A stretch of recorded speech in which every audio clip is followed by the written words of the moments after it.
até um roteiro que eu tinha escrito para um vídeo baseado num insight que eu tive vendo um episódio num podcast onde eles estavam discutindo a definição as implicações de motivação e disciplina.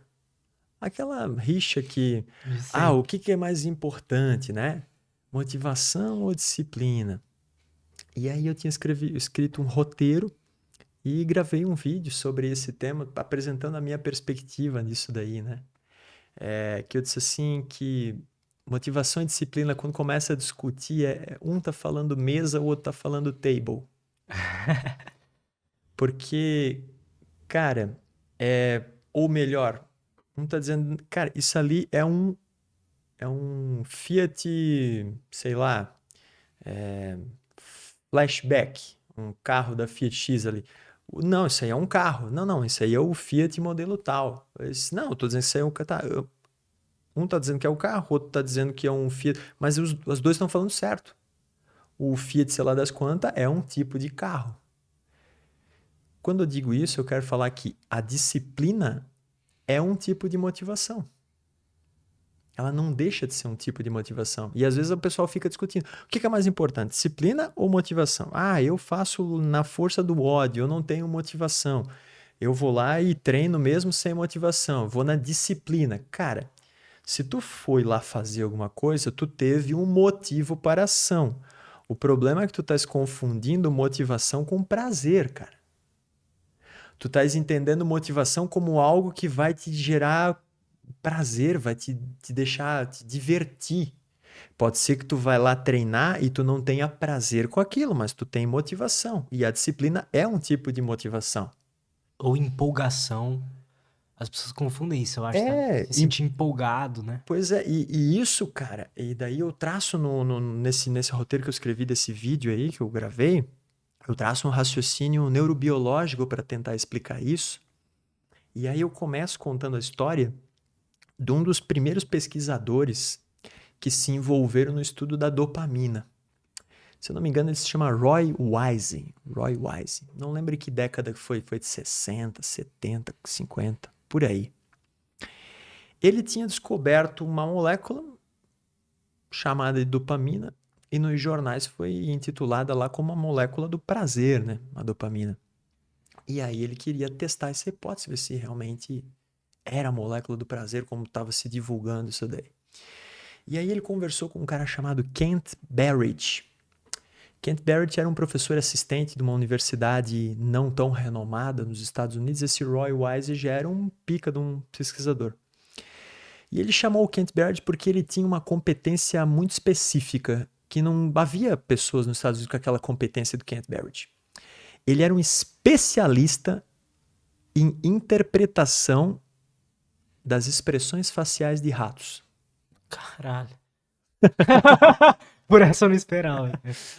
Interpretação da expressão facial do rato. Olhava pro rato, o rato tá com dor, o rato tá com fome, o rato tá gostando, o rato... Essa era a especialidade dele.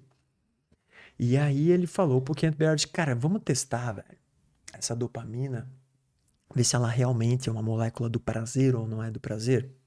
Temos que fazer um desenho de estudo aí que a gente consiga saber isso daí. Aí o Kent Berridge falou, olha, nós temos duas ferramentas para isso. A gente filma o animal quando ele está desempenhando uma determinada tarefa e eu vou analisar a expressão facial dele para saber se ele está tendo prazer ou não, gostando ou não está gostando daquela tarefa lá. E além disso, a gente pode mensurar a frequência de lambidas que o rato dá numa água doce ou num suquinho. Uhum. Se o rato ele lambe mais o suquinho do que a água pura, significa que a frequência de lambida é muito maior e ele deve estar tendo prazer com aquilo, deve estar gostando daquilo, né? Então, pela frequência de lambidas, desenharam um dispositivo e conseguia contabilizar lá, um contador assim. E aí, então, eles falaram assim, vamos botar a água doce numa gaiola, a água normal na outra, vamos ver se o rato tem uma frequência de lambida maior e tal. Aí ele foi lá, lambeu um monte, e o outro lambeu menos. Filmaram a expressão facial dele e o Kent Berridge falou, cara, que esse rato aqui tá sentindo prazer, sim. Ele tá com um semblante de prazer. O outro não.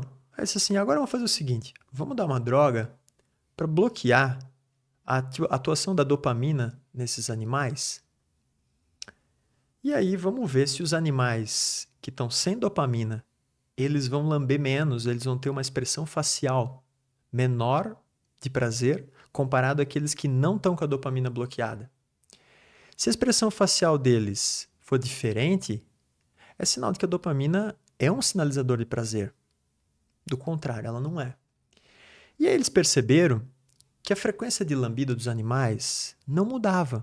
A expressão facial deles também não mudava, continuavam tendo prazer. Mas os ratos, eles só lambiam quando os pesquisadores botavam o focinho dele dentro da água. Senão o rato ficava no canto da gaiola e não ia lá tomar água. E se o pesquisador não fizesse nada, o rato morria de fome, morria de sede. Ele negligenciava fêmeas no cio quando ele estava com a dopamina inibida. E aí é onde é que chegou a conclusão de que a dopamina ela parece não ter relação com prazer. Mas ela tem uma relação com o comportamento motivado. O animal sem a dopamina, ele não tem mais motivo para a ação. Sim. Aí beleza, se estabeleceu, dopamina não é prazer, dopamina é motivação. Mas então o que é o prazer?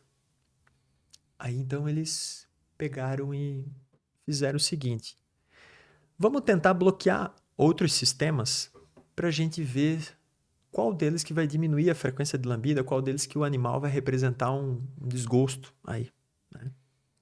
E aí então eles encontraram os sistemas opioides e endocannabinoides. Quando drogas que bloqueavam esses sistemas eram administradas, o animal ele ia lá até na água, bebia água, mas ele não tinha um semblante de prazer.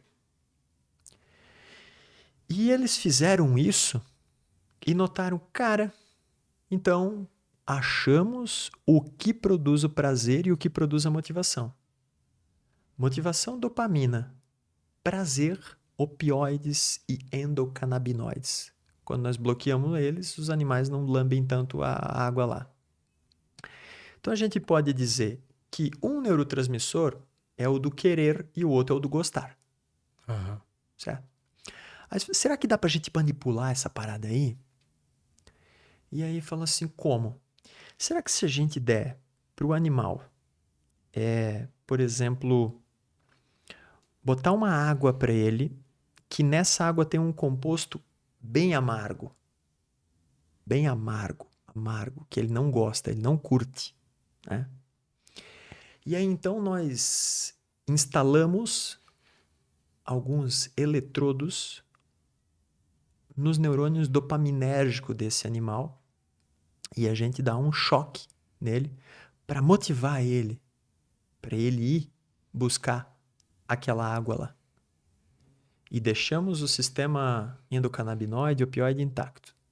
E aí então eles davam o choquezinho no cérebro do rato, o rato ele ia até lá, lambia aquela água ruim, ele fazia uma carinha de nojo e lambia mesmo carinha de nojo. Caraca. Isso assim, então o que nós fizemos aqui? Nós exacerbamos a motivação para o animal, mas sem influenciar no prazer. Então a gente conseguiu manipular a química cerebral dele, de modo que mesmo não gostando, ele fosse atrás daquilo ali. E como isso se translacionou na prática? Por exemplo, usuários de droga. Usuários de droga, muitos deles, falam que depois de algum tempo que já estão de uso de drogas, eles não sentem mais prazer com a droga. Eles não curtem mais ela. Mas eles continuam usando. Porque tu tens um sistema dopaminérgico aí que tem muita dificuldade para ser ativo, né? Tem um down regulation que a gente fala dos receptores dopaminérgicos e o cara ele precisa de direto droga, para conseguir ativar um pouco desses receptores dopaminérgicos e também dos receptores opioides e endocannabinoides. E aí ele vai ter cada vez menos prazer usando a mesma quantidade de droga, ele vai precisar aumentar a quantidade de droga e não vai ser tão prazeroso, e ele continuou usando aquilo lá. Então ele seria uma espécie de ratinho que tivesse com um eletrodozinho ligado nos neurônios dopaminérgicos, que vai a beber água amarga mesmo sem gostar. Então isso seria uma representação, digamos, do vício Total, total. do animal, sabe? Isso acontece com vício em jogos, com vício em sei lá, TikTok. Pode ser. Sabe? E aí Imagina, né? aí onde que isso entrelaça com o assunto da motivação da disciplina? Que, pô, a motivação que a gente fala, o pessoal fala no senso comum, é o cara, pô, eu vou pra academia sorrindo, feliz e curto. Então, tu estás tendo motivação junto com prazer. Só que as duas coisas não são iguais, né? Então, o problema dessa discussão entre disciplina e motivação, o que é mais importante? Porra, a disciplina é um tipo de motivação. O problema é tu assumir que motivação é algo prazeroso, algo empolgante. Aí é outro âmbito, como a gente viu nos experimentos relatados anteriormente. Quando a pessoa usa o argumento da disciplina, né? Ah, você não precisa de motivação, você precisa de disciplina para fazer esse algo. Normalmente a pessoa chega nessa conclusão nesse argumento porque tem algum objetivo por trás disso, sabe? Então, pô, você tem que ser disciplinado para você conseguir emagrecer. Entende? Então é impossível você não ter uma motivação ali, né? Sempre. Por isso que eu digo que a disciplina é um tipo de motivação, sabe? E por que também alguém seria disciplinado em fazer algo que ela não quer, né? Não faz sentido. Não teria como, né? Porque não teria como. E por que motivação alguém é faria sinônimo isso, de né? querer. Motivação é sinônimo de querer, né? Então, se a disciplina é um tipo de motivação, é um tipo de querer específico, né?